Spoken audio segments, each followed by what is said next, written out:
And it's just basketball. At the end of the day, it's just basketball. Like and subscribe. Like and subscribe. Like and subscribe on the way in the door, my people. I hope you all are having a truly fantastic day today. You see the title of the video. Today we are going to catch up on Super Thanks. Didn't get to do it last week, so we're going to catch up on Super Thanks from last week, 2 weeks ago, and this past week.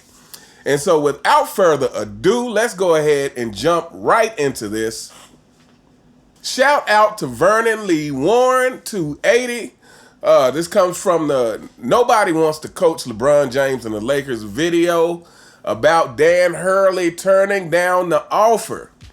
And he comes through with the $5 super thanks. And he says, the great Jerry West has passed away. Please do a video in honor of this legendary player and president of basketball operations for decades. This is a huge loss for the basketball world. Thanks in advance, my brother. Shout out to @Vernon Lee Warren 280.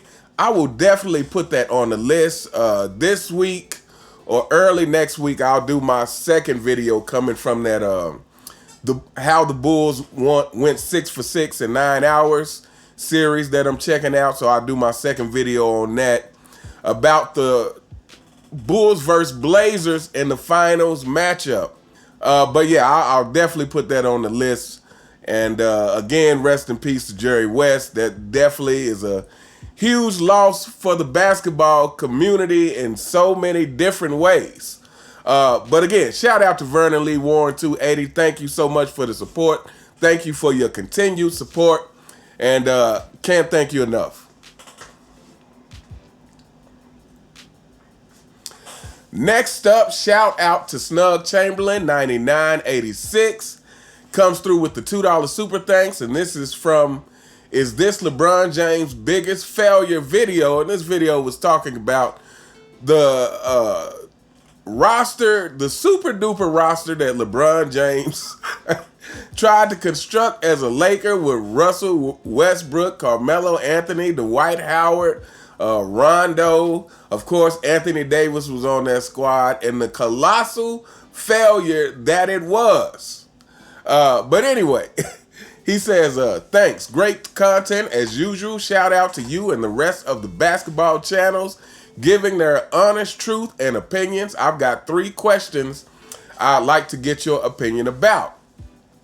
In 1996, the Chicago Bulls were wearing shirts during warm-ups that said 72-10 don't mean a thing without the ring. My question is, do you think MJ and company knew that if they didn't win a ring, that the whole year at that point would be a failure, despite the record, and how much pressure, if any, do you have to be under to obtain a record like that and still have to cap it off by winning a title, which the Warriors didn't do? So what do you think? Do you think the whole roster knew how important it was to win, or do you think it was another situation of MJ carrying his team to the finish line?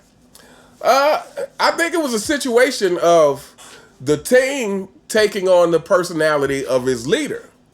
And here's the thing about Michael Jordan, and he said this in a press conference when they were asking him about that record. He essentially said that, I don't have time to think about that. I don't have time to think about 72-10 right now. You know, we're trying to win championships.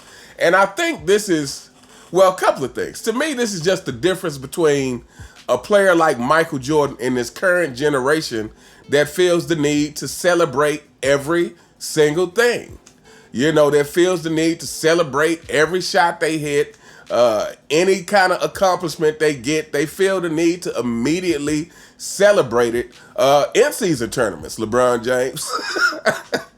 They feel the need to celebrate these second place ideas, basically, to me, is what it comes down to, because what you're trying to get in any sport is the championship. That is the numero uno goal. And I think for Michael Jordan, that record really didn't mean anything I mean, I think the shirt says it all. It doesn't mean a thing without the ring. And I think that is true for any real competitor.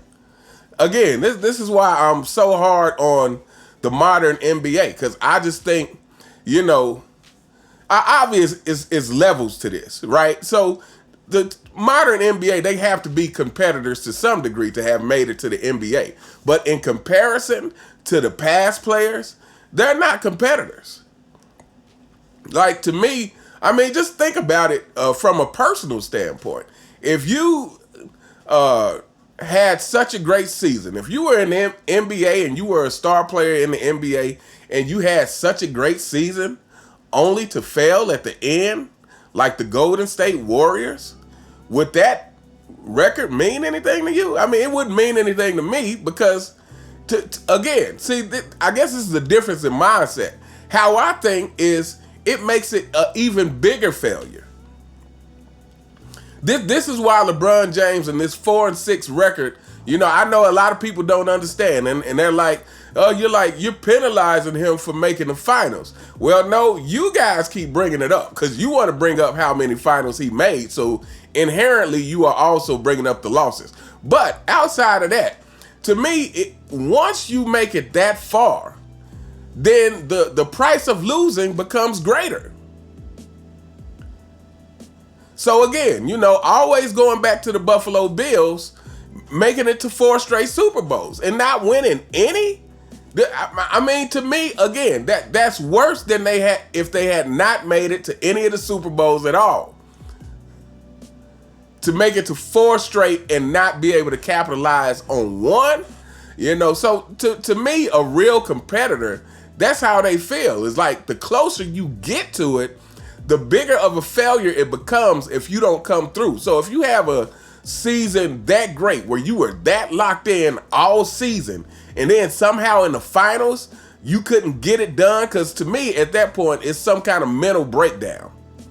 But we all know that Michael Jordan was the most mentally tough superstar in the history of the game, and that is why I think that he became the greatest of all time. I've said this on many videos, that another difference that I think between Michael Jordan and Kobe is that Michael Jordan just had a singular focus. I do believe Kobe was worried about perception and wanting to be great. Like, Kobe wanted to be great. He wanted to reach the level of greatness that Michael Jordan had. At the beginning, I think he wanted to be Michael Jordan, for lack of a better way to say it, and I eventually think he came into his own. But even coming to his own, I still think he wanted to be seen as great as Michael Jordan. Michael Jordan, I don't think ever had real thoughts about how great he would be. He was simply focused on winning. Like, he wanted to win every night on the court. He wanted to prove he was better than whoever you put in front of him. That was like a very singular focus, a very, what am I trying to say? His journey didn't have a lot of extra baggage of thoughts about legacy in this thing. It was just like, I want to win. This is why he was so competitive in every single thing he did, because it was just about winning all the time. Again, it was like a sickness. That is what his whole life revolved around. It's just like just winning. And so when you have that mindset, yeah, I think absolutely for Michael Jordan, getting to 72-10 and not winning the ring, that would have been a huge failure to him. And I think the rest of the team just took on the mindset of their leaders, like teams do. Again, which is why LeBron James teams are always so weak, because they're led by LeBron James, the most mentally weak superstar in the history of the game. But anyway, let's move on to the next question. He says, let's stay with the Kevin Durant Warriors real quick, who most people say is the greatest team and will beat MJ's 96 Bulls, which I beg to differ. But who do you pick in that series, and who do you think MJ guards, and who do you think Scottie Pippen guards?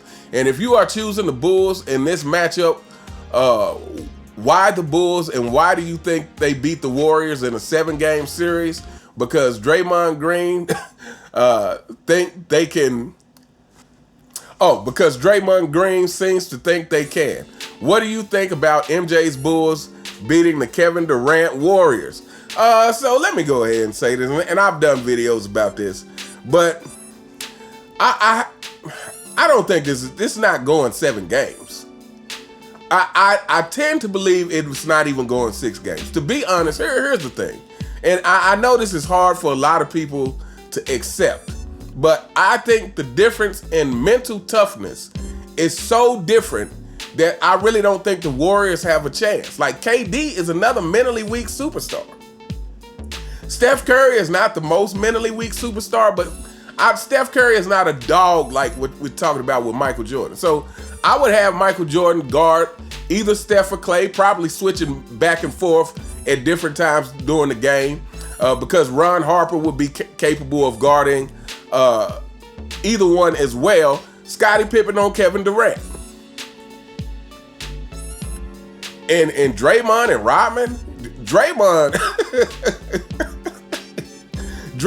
would absolutely be picked apart in every way. Draymond would get himself thrown out of the game trying to guard Dennis Rodman. We all know the mind games that Dennis Rodman used to play, and Draymond is easily triggered. So yeah, to me, it's not even going to be close. Again, when we're talking about, I always go back to when Durant was playing the Celtics and got derailed by some physical defense. Well, it's like, what are you going to do with a team that has defenders of Michael Jordan, Scottie Pippen, Ron Harper, and Dennis Rodman? 4 out of the 5 people on the court are elite defenders. I don't understand why people think this matchup is going to go to 7 games. I really don't. I don't think why they think that's possible.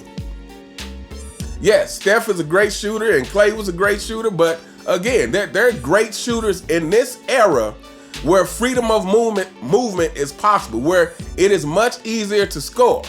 But so I guess that's part of the question is, what rules are we playing? But even if we're playing modern day rules, the thing is you can't replace the mental toughness that the Chicago Bulls had. Like they are just, yeah, I don't know. People who think that the Warriors have a chance or that this is like going to be some 7 games, hard fought 7-game series, I just don't see it. Again, matter of fact, to me, there are few superstars from the modern era that I really think would be able to compete. I know a lot of people rest their hat on this supposed more skill thing, but again, that's all questionable. That's all more skilled under the current rules, more skilled under the lack of physicality. Again, Kyrie Irving is not dribbling like that when you got somebody hand checking you and steering you which way they want you to go. But yeah, so I give it to the Bulls in no more than 6, but I'm saying 5. I feel like saying 5 is actually being nice, if I'm being honest. It could be a sweep, but let's say 5 games. That's really what I'm feeling. And last question, it says, it seems to me that even before MJ started lifting weights in 91, that the Pistons couldn't do anything with him. He still could get to anywhere he wanted on the court and get whatever shot he wanted to. My question is, do you think if MJ played with anybody remotely close to an all-star level, do you think MJ would have got past them much sooner than 91? Possibly the 80s, maybe 89, stopping them from winning a championship. And what do you think of MJ playing the Lakers in 89, Kareem's last year? Do you think they win? Now we're talking about more than 6 championships. At that point, especially if he beats the Lakers in 89 and then face the Blazers the following year. This guy possibly has 9 championships if he beats the Lakers in 89, Blazers in 90, and comes back to defend title in, I'm assuming you meant 91. What do you think about that? So here's the thing. I definitely think he could have got past the Pistons if he had another all-star level player earlier than 91.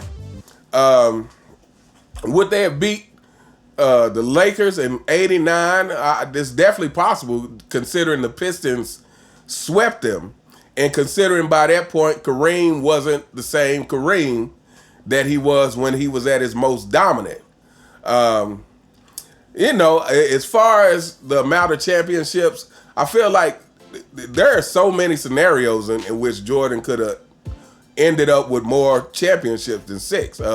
If he never retired the first time, it's highly likely to me that he beats those. I know a lot of people think that the Houston Rockets would have won at least one out of those 2 years.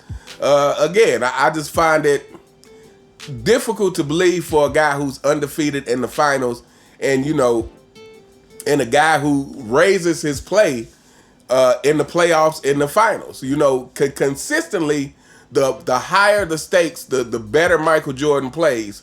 And some people have pointed to the regular season versus the Rockets as proof that he wouldn't have beat them. Where there are other teams like I think in '98, I don't think the Bulls beat Utah in the regular season at all.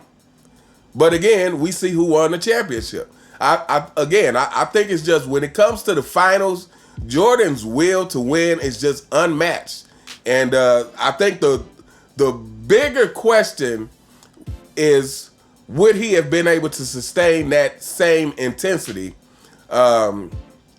throughout those years? Because that's the thing that Jordan has always said, is that when he feels like he's not being challenged, or when it's no longer a challenge, he'll walk away from the game because he doesn't want to cheat the game like LeBron James. If he knows he's not challenged enough or doesn't feel motivated enough, feels like, hey, I've done everything in the game that I could possibly do. Nobody can stop me. What am I playing for now? Because it is about the challenge. And again, this is just a testament to it is about the challenge and the competition for Jordan. Jordan doesn't want to play in a league where he feels like he could just do any and everything he wants to do with no resistance. Again, like LeBron James, that's exactly the kind of league that LeBron James wants to play in, is one where he has all the advantages and no resistance, and he can just rack up championships, and people will say, oh, LeBron James has 10 championships. He has to be the greatest all time, even though he really didn't play any competition, even though he had super teams. Jordan didn't want to do that. So the question is would he be able to maintain that mental intensity through that? And again, if they didn't break up the Bulls in '98, I think it's still possible that the Bulls could have went on to win another championship or two after '98. But again, in an interview, Michael Jordan said the same thing about, and I think this is after they had broken up the Bulls, and someone said, well, hey, if they were able to keep Phil Jackson and Scottie Pippen, would you have stayed and played? And Michael Jordan kind of gave the same response. He basically said something to the effect, if I could find a challenge, if I thought Phil could challenge me, present some new challenges to me that I felt would keep me, invested in giving my all. But he said, I don't want to be on the court and not give my all. So Michael Jordan, again, there are several scenarios that we could have seen the Bulls with more than 6 championships. But shout out to @SnugChamberlain9986. Thank you for the $2 super thanks. Thank you so much for your continued support. And next up, shout out to @SwanDaily with the $2 super thanks. This comes from my Klay Thompson, no longer a Golden State Warrior video. And he simply says, agreed, money isn't everything. Now you've spoken about LeBron and Diddy's lack of integrity. I'd like to know your thoughts about Drake. I always thought he was suspect, and it's great that the world is catching up. So here's my thoughts about Drake. I put Drake in that same category. I put Drake in the category of LeBron and Diddy, and that is people who are simply chasing praise. And again, there's a lot of Drake's music that I like, even though it's more pop rap, which I guess most rap nowadays is almost falls into that pop category. But yeah, you know, to me, I've never really liked Drake like that as a person. Some of the things he does just seems despicable and just seems like a guy abusing the power and the fame that he has. So yeah, he falls in that same category with P. Diddy, with LeBron James to me, and that's people who have no integrity and will do anything for money. And again, you know, to the younger generation, I promise you that just filling your life with money is not going to not only not going to make you happy, but it's not going to bring you peace. So, you know, it's not going to give you a satisfied feeling. Like whatever you do it with integrity. Like if you know, if you have a passion for something, just focus on chasing that passion to the best of your ability, and everything will come to you that's supposed to come to you. But don't get into something, you know, entertainment in general. Like there are basketball players who play basketball simply for the praise. There are rappers who are rapping simply for the limelight, you know, singers, actors. But then there are people who you can tell that they are just passionate about what they do, and everything that has come to them has just been based off of they're so passionate about this thing. Like Michael Jordan, you know, I would say like Tupac. To me, again, that's what made Tupac reach so many people, is the passion behind which he delivered his messages and his willingness to be vulnerable in ways that most rappers weren't. You know, his willingness to admit his faults and admit his insecurities on record. Which, you know, that is kind of like, that's not what rappers do. They want to put nothing but the bravado out there. They want to put nothing but the toughness out there. But Tupac was able to, he put that out there too, but he also put out that vulnerability. He also talked about a lot of different societal issues, and I think that's why he reached so many people, because he was passionate about what he did. But anyway, shout out to @SwanDaily with the $2 super thanks. Thank you so much for your continued support. Next up, shout out to @G, the great one, with the $5 super thanks. This comes from my LeBron James going from love to most hated athlete.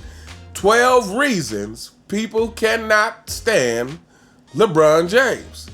And he comes through with the $5 super thanks. He says, this was surgical, uncommon sense. This video was needed. I've been rocking with you for a year now, and you never fail to deliver, unlike LeBron. Keep the content coming, and I'll be here for it. The main reasons I don't like LeBron is because he is an entitled liar and doesn't take accountability for anything. Shout out to @G, the great one. Hey, thank you so much. Yeah, definitely someone who's been following me since near the very beginning, and I cannot thank you enough for your continued support. I'm glad you enjoy the content, and I will do my best to keep putting out good content and keep fighting these narratives that they will no doubt keep pushing. Like I said in a recent video, unfortunately for the NBA fans who were really passionate about the game, really passionate about the teams at one point, who grew up during the 90s, I feel like it's about to get worse before it gets better, people. It's about to get worse. Again, Adam Silver's contract renewed. We see what's going on with the Lakers. It's like gearing up to be the ultimate clown show next year. It's about to get worse, so you know, we'll keep doing this. We'll keep having some laughs, and and we'll keep delivering the pain to everybody who deserves it. But shout out to @G, the great one. Thank you so much for your continued support. Next up, shout out to @Dr3196. This is coming from my JJ Redick, officially been hired by the Los Angeles Fakers video. And he comes through with the $10 super thanks. He said, let's cheer up, be easy. And his crusty gray hoodie. I'm sure we all know who he is talking about. The hooded one, who is always in his feelings, who is, leaves 3 or 4 comments on a video complaining about my LeBron videos when he is the one watching every last one of them, apparently. Yeah, apparently this guy likes pain. But he says, JJ Redick is Lakers coach. Yay. Lakers gonna get 5,000 free throws by the refs. Bron gonna play like 20 games. Bronny gonna play a minute every 3 games. Yeah, like I said in another video, it's so many possibilities for next year that, it's really exciting to think about. I mean, like the combination of JJ Redick and Bronny and LeBron being on the same team, I mean, my goodness. I can't even imagine some of the headlines and narratives that are about to be pushed out next year. But one headline I do know that's coming. I think we can all agree on this, that if the Lakers draft Bronny and LeBron remains on the Lakers, we're going to start to hear, LeBron James got to be the GOAT now. Unprecedented longevity. He's actually playing with his son. This has never happened before. Surely this makes him the GOAT. Yeah, get ready for it. We know that's coming. But shout out to @the_Doctor3196. As a matter of fact, let me give him a special shout out, because this guy is always battling the fanboys and putting these fanboys in their place. He is always putting these fanboys in their place and giving them a taste of their own medicine. As a matter of fact, next super thanks comes from him as well. This comes from the LeBron, from love to most hated athlete. And he comes through with another $10 super thanks. Thank you so much. He says, we don't have to do anything at all. The Bron pushes out just smells so bad. It's so entertaining. 55 minutes of pure laugh. Thank you so much again for the $10 super thanks. And that was coming. That love to hate it video was the longest video I've done so far. And it just got kind of long. But like I said, I wanted to try to, at least in my eyes, pinpoint the road that each thing that led to LeBron James being disliked more and more on a wide scale. Now, obviously, there were things that I didn't include in that video that could have been included, but I thought that those things in some way or another fell up under the category of one of the things that I talked about in the video. But shout out to @the_Doctor3196. Thank you so much. Another one who's been following me for quite some time, and I can't thank you enough for your continued support. Next up, shout out to @ShiftingToSuccess. This comes from the JJ Redick has officially been hired by the Los Angeles Fakers. He comes through with a $20 super thanks. He says, Uncommon, this is a win-win for us. Because when things go bad, not only are they gonna blame Redick, but how is LeBron gonna respond? Is he going to come to JJ Redick's defense or throw him under the bus like everybody else? And if he does come to his defense, then the next question will be, why hasn't he done this for other coaches? Oh, I can't wait. Oh, I can't wait for next season. LMAO with the 3 laughing emojis. Shout out to Shifting to Success. Yeah, again, like I said, the possibilities for next season are just so endless. I mean, that's a good question. It's like, is he gonna come to JJ Redick's defense? Like I said, will their friendship survive this situation? Will he come to Redick's defense? And if he does, 2 things. Is like he said, why hasn't he done it for any other coach? But this will be the first time in history that LeBron James has come to another coach's defense. Ironically, the coach who has the least experience of any other coach he's played for. Yet the greatest coaches he's been trying to get kicked out the door. I mean, you can't make this stuff up, people. You cannot make this up. Anyway, shout out to at Shifting to Success. Thank you so much for your continued support. Again, I cannot thank you enough. And the next two super thanks comes from shout out to at QQ810. One is from the Rich Paul, says no guarantee for LeBron James and Bronny to play together video. And the other one is from my LeBron James going from love to most hated athlete video. And he comes through with the $10 super thanks on both. And he just simply says thanks like he always does. And thank you again. I cannot thank you for your continued support week to week. It really means a lot. And again, greatly appreciated. Thank you so much. And next up is coming from the Chris Broussard, says he is represented by Clutch Sports. And this is shout out to at Thanos Snap Feminism with the $2 super thanks. And he says Chris Broussard is a Jeff Dunham doll. Good to know. Yeah, you know, apparently this is, it's just so many. I'm gonna be curious to see after this whole thing unfolds. After the whole thing unfolds, how many people in the media are represented by Clutch Sports?